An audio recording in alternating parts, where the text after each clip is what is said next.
ನಾನೇನು ವಿಶೇಷವಾಗಿ ಮಾಡ್ತಿಲ್ಲ. ಇಡೀ ಚಿಕ್ಕಬಳ್ಳಾಪುರದ ಯುವಕರು, ಚಿಕ್ಕಬಳ್ಳಾಪುರದ ರಾಮನ ಭಕ್ತರು ಎಲ್ಲರೂ ಸೇರಿ ಮಾಡ್ತಿರುವಂತಹ ಕೆಲಸ. ಇದಕ್ಕೂ ಸಂತೋಷ ಆಗ್ತಿದೆ. ಯಾವುದೇ ಒಂದು ಆಸೆ ಆಮಿಷಗಳಿಲ್ದಿರಾ, ಯಾವುದೇ ಲಾಭಗಳನ್ನ ನೋಡ್ದಿರಾ ಇವತ್ತು ಸ್ವಯಂ ಪ್ರೇರಿತವಾಗಿ ಇಷ್ಟೊಂದು ಜನ ಬಂದು ಈ ಒಂದು ರ್ಯಾಲಿಯಲ್ಲಿ ಪಾಲ್ಗೊಂಡು ರಾಮನ ಹೆಸರನ್ನ ಕೂಗಿ ಹೇಳ್ತಾ ಇರೋದು ನಿಜಕ್ಕೂ ಸಂತಸ ತಂದಿದೆ. ಇಡೀ ಚಿಕ್ಕಬಳ್ಳಾಪುರಕ್ಕೆ ಈ ಒಂದು ವೈಟ್ಸ್ ಏನಿದೆ ಎಲ್ಲರಿಗೂ ಸೇರ್ಲಿ, ಈ ಒಂದು ವೈಟ್ ಮಿಷನ್ ಎಲ್ಲರಿಗೂ ಒಳ್ಳೇದಾಗ್ಲಿ ಅಂತ ನಾನು ಅನ್ಕೊಂತೀನಿ. ಸರ್, ಇವತ್ತು ರ್ಯಾಲಿ ಏನು 2ನೇ ವರ್ಷದ್ದಾಗಿದೆ, ಅತಿ ಹೆಚ್ಚು ಜನಸಂಖ್ಯೆ ಸೇರಿದ್ದಾರೆ, ಬಿಸಿಲು ಅನ್ನೋದನ್ನು ಕೂಡ ಲೆಕ್ಕಿಸದೆ ಬಂದಿದ್ದಾರೆ ಸರ್. ನಿಜಕ್ಕೂ ಅದೊಂದು ನಂಗೆ ನೋವಿದೆ. ಏನಂತಂದ್ರೆ ಈಗಲೂ ನಿಮ್ ಪ್ರೆಸ್ ಮೀಟ್ ಅಲ್ಲಿ ನಾನು ಅದನ್ನೇ ಕೇಳ್ಕೊಂತಾರೆ, ಬೇಗ ಮುಗಿಸ್ಬಿಡಿ ಅಂತ. ಬಿಸಿಲಿದೆ ಸಿಕ್ಕಾಪತ್ತೆ, ಅಷ್ಟೊಂದು ಜನ ಪಾಪ ಬಂದಿದ್ದಾರೆ, ವಯಸ್ಸಾಗಿರೋರು ಕೂಡ ಇದಾರೆ, ಹೆಣ್ಮಕ್ಳು ಇದಾರೆ. ಅದಕ್ಕೋಸ್ಕರ ಬಿಸಿಲು ಜಾಸ್ತಿ ಇದ್ರು ಸಹ ರಾಮನ ಭಕ್ತಿ ಏನಿದೆ, ರಾಮನ ಹೆಸರು ಏನಿದೆ ಅದು ತಂಪನ್ನ ಕೊಡುವಂತಹ ಶಕ್ತಿ ಇರೋದ್ರಿಂದ ಇವತ್ತೆಲ್ಲರೂ ಬಂದಿದ್ದಾರೆ. ರಾಮನ ಬಗ್ಗೆ ನಮ್ಗೆಲ್ಲರಿಗೂ ಹೆಮ್ಮೆ ಇದೆ, ಭಕ್ತಿ ಇದೆ. ರಾಮನ ಮಕ್ಕಳು ಅಂತ ನಾವು ಹೇಳ್ಕೊಳಕ್ಕೆ ನಮ್ಗೆ ಹೆಮ್ಮೆ ಇದೆ. ಶ್ರೀರಾಮನವಮಿ ಆದ ನಂತರ ಮಾಡ್ಬೇಕು ಅನ್ನೋದು ನಮ್ಗೆ ಅನ್ನೋದು.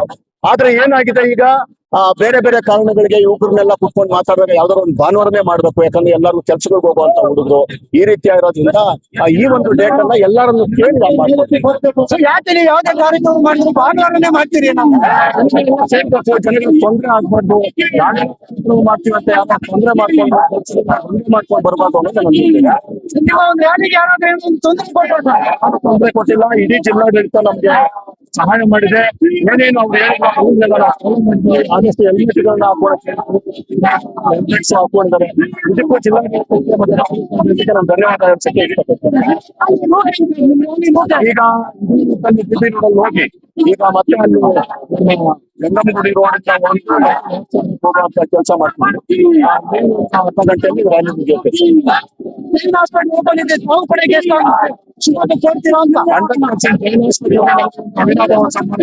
ಅದ್ಭುತವಾದ ಸೇವೆಯನ್ನು ನಾನು ಜೈನ್ ಹಾಸ್ಪಿಟಲ್ ಮಾಡ್ತಿದ್ದೇನೆ. ನಾನು ಇದೀನಿ ಅಂತ ಹೇಳಕ್ಕೆ ಗರ್ವ ಆಗುತ್ತದೆ. ಆ ಒಂದು ಜೈನ್ ಹಾಸ್ಪಿಟಲ್ ಇನ್ನಷ್ಟು ಬ್ರಾಂಚ್ಗಳನ್ನ ಈ ತರ ಮಾಡಿ ನಿರ್ಗಮಿತರಿಗೆ ಒಂದು ಸೇವೆಯನ್ನ, ಉತ್ತಮವಾದ ಸೇವೆಯನ್ನು ಕೊಡೋದು ಇದಕ್ಕೆ ಹತ್ರ ಕೇಳ್ಬೋದು. ಹಿಂದೂಗಳಿಗೆ ಏನ್ ಸಂದೇಶ ಕೊಟ್ಟಿಲ್ಲ, ಹಿಂದೂಗಳಿಗೆ ಮಾತ್ರ ಅಲ್ಲ ಇಡೀ ಭಾರತೀಯರನ್ನ ಹೇಳಕ್ ಇಷ್ಟಪಡ್ತೀನಿ. ರಾಮನ ಆದರ್ಶದಲ್ಲಿ ಜಾತಿ ಇಲ್ಲ, ಧರ್ಮ ಇಲ್ಲ, ಎಲ್ಲರೂ ಸೇರಿ ಭಾರತವನ್ನ ಕಟ್ಟೋಣ, ರಾಮನ ಆದರ್ಶಗಳನ್ನ ಪಾಲನೆ ಮಾಡೋಣ ಅಂತ ಹೇಳಕ್ ಇಷ್ಟಪಡ್ತೀನಿ. ನಾನೇನು ವಿಶೇಷವಾಗಿ ಮಾಡ್ತಿಲ್ಲ. ಇಡೀ ಚಿಕ್ಕಬಳ್ಳಾಪುರದ ಯುವಕರು, ಚಿಕ್ಕಬಳ್ಳಾಪುರದ ರಾಮನ ಭಕ್ತರು ಎಲ್ಲರೂ ಸೇರಿ ಮಾಡ್ತಿರುವಂತಹ ಕೆಲಸ. ಇದಕ್ಕೂ ಸಂತೋಷ ಆಗ್ತಿದೆ. ಯಾವುದೇ ಒಂದು ಆಸೆ ಆಮಿಷಗಳಿಲ್ದಿರಾ, ಯಾವುದೇ ಲಾಭಗಳನ್ನ ನೋಡ್ದಿರಾ ಇವತ್ತು ಸ್ವಯಂ ಪ್ರೇರಿತವಾಗಿ ಇಷ್ಟೊಂದು ಜನ ಬಂದು ಈ ಒಂದು ರ್ಯಾಲಿಯಲ್ಲಿ ಪಾಲ್ಗೊಂಡು ರಾಮನ ಹೆಸರನ್ನ ಕೂಗಿ ಹೇಳ್ತಾ ಇರೋದು ನಿಜಕ್ಕೂ ಸಂತಸ ತಂದಿದೆ. ಇಡೀ ಚಿಕ್ಕಬಳ್ಳಾಪುರಕ್ಕೆ ಈ ಒಂದು ವೈಟ್ಸ್ ಏನಿದೆ ಎಲ್ಲರಿಗೂ ಸೇರ್ಲಿ, ಈ ಒಂದು ವೈಟ್ ಮಿಷನ್ ಎಲ್ಲರಿಗೂ ಒಳ್ಳೇದಾಗ್ಲಿ ಅಂತ ನಾನು ಅನ್ಕೊಂತೀನಿ. ಸರ್, ಇವತ್ತು ರ್ಯಾಲಿ ಏನು 2ನೇ ವರ್ಷದ್ದಾಗಿದೆ, ಅತಿ ಹೆಚ್ಚು ಜನಸಂಖ್ಯೆ ಸೇರಿದ್ದಾರೆ, ಬಿಸಿಲು ಅನ್ನೋದನ್ನು ಕೂಡ ಲೆಕ್ಕಿಸದೆ ಬಂದಿದ್ದಾರೆ ಸರ್. ನಿಜಕ್ಕೂ ಅದೊಂದು ನಂಗೆ ನೋವಿದೆ. ಏನಂತಂದ್ರೆ ಈಗಲೂ ನಿಮ್ ಪ್ರೆಸ್ ಮೀಟ್ ಅಲ್ಲಿ ನಾನು ಅದನ್ನೇ ಕೇಳ್ಕೊಂತಾರೆ, ಬೇಗ ಮುಗಿಸ್ಬಿಡಿ ಅಂತ. ಬಿಸಿಲಿದೆ ಸಿಕ್ಕಾಪತ್ತೆ, ಅಷ್ಟೊಂದು ಜನ ಪಾಪ ಬಂದಿದ್ದಾರೆ, ವಯಸ್ಸಾಗಿರೋರು ಕೂಡ ಇದಾರೆ, ಹೆಣ್ಮಕ್ಳು ಇದಾರೆ. ಅದಕ್ಕೋಸ್ಕರ ಬಿಸಿಲು ಜಾಸ್ತಿ ಇದ್ರು ಸಹ ರಾಮನ ಭಕ್ತಿ ಏನಿದೆ, ರಾಮನ ಹೆಸರು ಏನಿದೆ ಅದು ತಂಪನ್ನ ಕೊಡುವಂತಹ ಶಕ್ತಿ ಇರೋದ್ರಿಂದ ಇವತ್ತೆಲ್ಲರೂ ಬಂದಿದ್ದಾರೆ. ರಾಮನ ಬಗ್ಗೆ ನಮ್ಗೆಲ್ಲರಿಗೂ ಹೆಮ್ಮೆ ಇದೆ, ಭಕ್ತಿ ಇದೆ. ರಾಮನ ಮಕ್ಕಳು ಅಂತ ನಾವು ಹೇಳ್ಕೊಳಕ್ಕೆ ನಮ್ಗೆ ಹೆಮ್ಮೆ ಇದೆ. ಶ್ರೀರಾಮನವಮಿ ಆದ ನಂತರ ಮಾಡ್ಬೇಕು ಅನ್ನೋದು ನಮ್ಗೆ ಅನ್ನೋದು.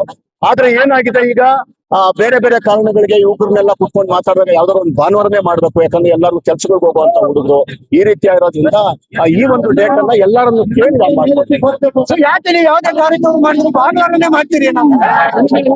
ಜನಗಳಿಗೆ ತೊಂದರೆ ಆಗ್ಬಾರ್ದು, ಮಾಡ್ತೀವಂತ ಯಾವ್ದು ತೊಂದರೆ ಮಾಡ್ಕೊಂಡು ಬರ್ಬಾರ್ದು ಅನ್ನೋದು ತೊಂದರೆ ಕೊಟ್ಟಿಲ್ಲ. ಇಡೀ ಜಿಲ್ಲಾಡಳಿತ ನಮ್ಗೆ ಸಹಾಯ ಮಾಡಿದೆ. ಏನೇನು ಅವ್ರು ಆದಷ್ಟು ಹೆಲ್ಮೆಟ್ಗಳನ್ನ ಹಾಕೊಂಡಿದ್ದಾರೆ. ಇದಕ್ಕೂ ಜಿಲ್ಲಾಡಳಿತಕ್ಕೆ ನಾನು ಧನ್ಯವಾದ